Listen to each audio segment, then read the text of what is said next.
તમારા ઘરમાં અત્યારે જે 60 વર્ષથી વધુ ઉંમરના વડીલો હશે ને, એમના બાજુ પર તમે ખાસ પ્રકારનું નિશાન જોયું હશે અને તમને ખબર છે કે જે તે સમયે શીતળાની રસી આપવામાં આવેલી હોય ત્યારનું એ નિશાન છે. પણ બીજી વાત એક એવી છે કે જે ખૂબ ઓછા લોકો જાણતા હોય છે આ રોગ વિશે.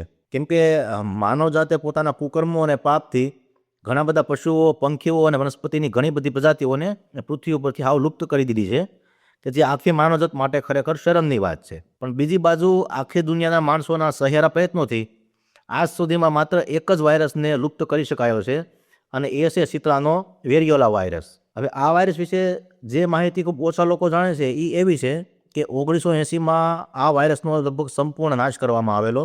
એમ છતાં આ વાયરસના 2 જીવિત સેમ્પલ હજી હાંસવીને રાખવામાં આવેલા છે. એક છે અમેરિકાની CDC લેબોરેટરીમાં અને બીજું સેમ્પલ છે રશિયા પાસે.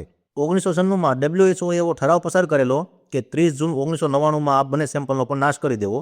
પણ આ તારીખ આવતા વૈજ્ઞાનિકોએ એવું કીધું કે અત્યારની જે એન્ટીવાયરલ દવાઓ છે એને વધુ અસરકારક બનાવવા માટે જે રિસર્ચ કરવું પડે એમ છે, એના માટે આ વાયરસની જરૂર છે અને એ પછી વાયરસનો નાશ કરવામાં આવેલ નથી. ત્યારબાદ WHOએ શું કર્યું છે કે WHA વર્લ્ડ હેલ્થ એસેમ્બલી નામની એક અલગથી સમિતિ બનાવી અને આ સમિતિ દર વર્ષે વોટિંગ કરે છે કે આ સેમ્પલનો નાશ કરી દેવો કે નહીં એમ. અને નવાઈની વાત એ છે કે આટલો ખતરનાક વાયરસ છે કે જે ખરેખર હોટ એજન્ટ છે, એનો નાશ કરવા માટે હજી સુધી ક્યારેય બહુમતીમાં વોટિંગ થયેલ નથી અને આ જીવિત વાયરસના બંને સેમ્પલ હજી પૃથ્વી ઉપર છે.